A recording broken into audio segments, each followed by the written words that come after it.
नाबालिग बहू की शादी। अरे छोरी, यो क्या हो रहा है? तने एक काम भी ठीक से करना ना आता? अरे कम से कम घर के काम काज में तो हाथ बटा दिया कर। अरे माँ जी, अभी गुंजन छोटी है, इसे काम काज के बारे में इतना ज्ञान कहाँ है।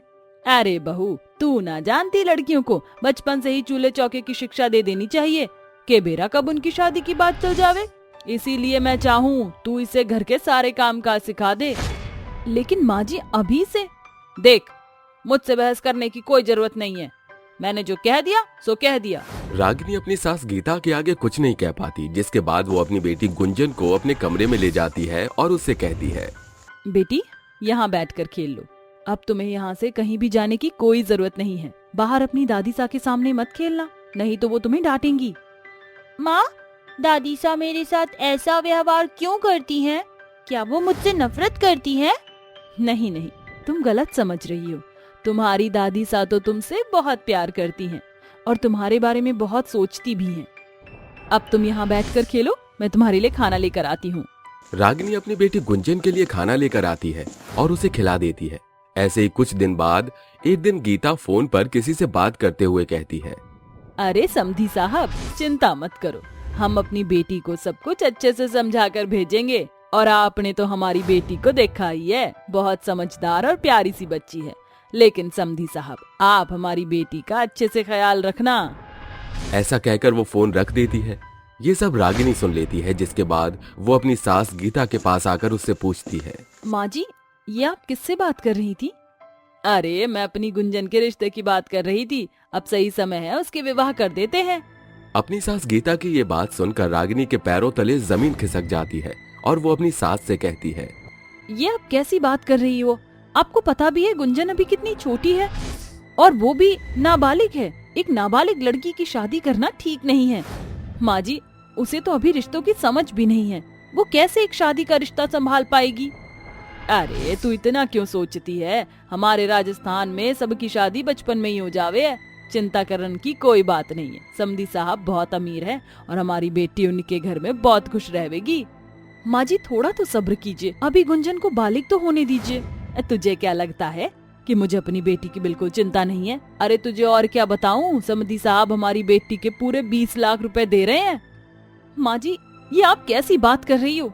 आप 20 लाख रुपए के लिए हमारी गुंजन को बेच रही हो? अरे नहीं नहीं, मैं भला क्यों बेचूंगी? तू तो जानती है राजस्थान में लड़कियों की कितनी कमी है, और यहाँ पर बेटी पैदा करना का मतलब उसके अच्छे दाम लगाना, यही तो यहाँ की प्रथा है। अरे वो तो शुक्र मना, तुझे तेरी बेटी के 20 लाख रुपए मिल रहे हैं, वरना तो केवल 10 लाख रुपए में बेटी विदा हो जाती है, और फिर हमें दहेज देने की भी कोई जरूरत नहीं है। नहीं माँ जी, पहले आप हमारी बेटी को बड़ी होने दीजिए, उसके बाद हम अपनी बेटी की शादी करेंगे। जो मैंने कह दिया सो कह दिया, अब मैंने तेरी एक भी बकवास नहीं सुननी। इब जा, घर के काम कर और कल से शादी की तैयारियां शुरू कर दियो। कल हमारी गुंजन को देखने के लिए समधी साहब घर आ रहे हैं। ऐसा कहकर गीता वहाँ से चली जाती है, जिसके बाद रागिनी अपनी बेटी गुंजन को लेकर बहुत ज्यादा परेशान हो जाती है। उसे कुछ भी समझ नहीं आता। हे ऊपर वाले, अब तू ही मेरी कोई मदद कर, ये अनर्थ होने से बचा ले। अगले दिन जैसे ही सुबह होती है, रागिनी को ना चाहते हुए भी मेहमान की खातिरदारी करने की तैयारियों में लगना पड़ता है। कुछ देर बाद गुंजन को देखने वाले आ जाते हैं। जैसे ही लड़का और उसके माता पिता घर में आकर बैठते हैं, गीता रागिनी को उनसे मिलवाती है। रागिनी बहू, ये है दुर्योधन, राजेश के पिता, और ये है राजेश की माँ उर्मिला। जब रागिनी राजेश को देखती है तो वो बहुत हैरान रह जाती है, क्योंकि राजेश लगभग 30 साल की उम्र का नौजवान आदमी था, जिसे देखते ही रागिनी बहुत हैरान रह जाती है और अपने मन ही मन सोचती है, हे ऊपर वाले, क्यों मेरी बेटी को इन दुष्ट लोगों के हवाले कर रहा है? कोई तो उपाय निकालो, मैं अपनी बेटी को इन लोगों के हवाले नहीं कर सकती। रागिनी अपनी सास को किचन में बुलाती है और उनसे कहती है, माँ जी, मैं आपके आगे हाथ जोड़ती हूँ, मेरी बेटी अभी नाबालिग है और बहुत छोटी भी है। उस आदमी से मेरी बेटी की शादी मत करवाओ। अरे तू पागल हो गई है क्या? तू जानती नहीं है उन लोगों ने मुझे 20 लाख रुपए दिए। अब अगर हम रिश्ते से मुकर गए तो वो ठाकुर लोग हैं, हमारा बहुत बुरा हाल कर देंगे। ऐसा मत कहो माँ जी, मैं आपके आगे हाथ जोड़ती हूँ। मैं अपनी बेटी को लेकर बहुत दूर चली जाऊंगी, लेकिन मेरी बेटी को इस कुएं के अंदर मत ढकेलो। तू ऐसे नहीं मानेगी। इतना कहकर गीता रागिनी के एक लात मारती है, जिसकी वजह से रागिनी बहुत दूर जाकर गिर जाती है। वहीं दूसरी तरफ गीता गुंजन का रिश्ता पक्का कर देती है। तभी उर्मिला गीता से कहती है, अरे समधन जी, जरा हमारी होने वाली बहू को तो बुलाओ, हमें उससे मिलना है। गीता तुरंत गुंजन को लेकर आती है, जिसके बाद उर्मिला गुंजन को अपने पास बैठाती है। अरे वाह, हमारी होने वाली बहू तो एकदम चांद का टुकड़ा है, बहुत ही प्यारी लग रही हो। तभी गुंजन कहती है, आप लोग कौन हो? मेरी माँ कहाँ है? मुझे मेरी माँ के पास जाना है। माँ, कहाँ हो आप? अरे बहू, परेशान क्यों हो रही हो? तुम्हारी माँ रसोई में हमारे लिए खाना बना रही है। वैसे तुम्हें पता है, अब तुम कुछ दिनों में हमारे घर आ जाओगी। वहाँ तुम्हारी माँ नहीं होगी, इसलिए अभी से मुझे अपनी माँ समझ लो। नहीं नहीं, मेरी एक ही माँ है, आप मेरी माँ नहीं हो। ऐसा कहकर गुंजन वहाँ से चली जाती है, जिसके बाद गीता बात को संभाल लेती है और उन्हें उनके घर भेज देती है। कुछ ही दिनों में गीता गुंजन की शादी राजेश से करवा देती है। शादी की पहली रात पर बेचारी मासूम गुंजन राजेश के कमरे में बैठी होती है।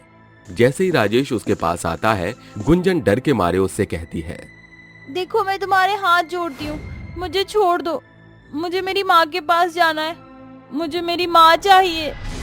राजेश समझदार था और वो बेचारी गुंजन को परेशान नहीं करना चाहता था, इसलिए वो उससे कहता है, देखो, तुम परेशान मत हो, तुम आराम से यहाँ सो जाओ, कल हम तुम्हें तुम्हारी माँ से मिलवा कर ले आएंगे, मैं बाहर सोने जा रहा हूँ। इतना कहकर राजेश एक तकिया और चद्दर उठाकर वहां से चला जाता है। ऐसे ही धीरे धीरे कई दिन बीत जाते हैं, जिसके बाद उर्मिला गुंजन के ऊपर बहुत अत्याचार करने लगती है। घर के सारे काम वो गुंजन से ही करवाती है और खुद दिन भर आराम करती। एक दिन अचानक से गुंजन रसोई में काम करते करते कांच के बर्तन गिरा देती है, जिसकी आवाज सुनते ही उर्मिला रसोई में पहुंच जाती है और अपने महंगे कांच के बर्तनों को टूटा हुआ देख वो गुंजन के ऊपर बहुत बुरी तरह चिल्लाने लगती है। ये सब तूने क्या किया है? तू जानती है कितने महंगे? रुक, तू ऐसे नहीं सुधरेगी। तूने पहले भी कई महंगी महंगी चीजें तोड़ी हैं। आज तो मैं तुझे तेरी गलती की सजा देकर ही रहूंगी। इतना कहकर उर्मिला बेचारी गुंजन को लाठी मारना शुरू कर देती है। मत मारो, मुझे मत मारो, बहुत दर्द हो रहा है, छोड़ दो मुझे। बेचारी गुंजन दर्द से तड़प रही होती है, लेकिन उर्मिला को उसके ऊपर जरा भी रहम नहीं आता। उसी वक्त रागिनी अपनी बेटी गुंजन से मिलने उनके घर में पहुंच जाती है। उनके घर में उसे रसोई से गुंजन के चिल्लाने की आवाज आती है, जिसके बाद वो अपनी बेटी को देखने के लिए रसोई में पहुंच जाती है, जहां उर्मिला उसकी बेटी गुंजन को लाठी से मार रही थी। ये सब देखकर रागिनी को बहुत गुस्सा आता है और वो उर्मिला से लाठी छीनकर उर्मिला को ही मारने लगती है, जिसके बाद वो 100 नंबर पर कॉल करके पुलिस को बुला लेती है और पुलिस को अपनी सास गीता के साथ साथ अपनी बेटी के ससुराल वालों के खिलाफ रिपोर्ट लिखवा देती है। नाबालिग की शादी करने के जुर्म में उन सभी को जेल हो जाती है। काश मैंने ये कदम पहले ही उठा लिया होता, तो आज मेरी बेटी की जिंदगी ऐसी ना होती। ऐसा सोचकर रागिनी अपनी मासूम सी बच्ची को वापस घर ले आती है और उसकी जिंदगी एक नए सिरे से शुरू करती है।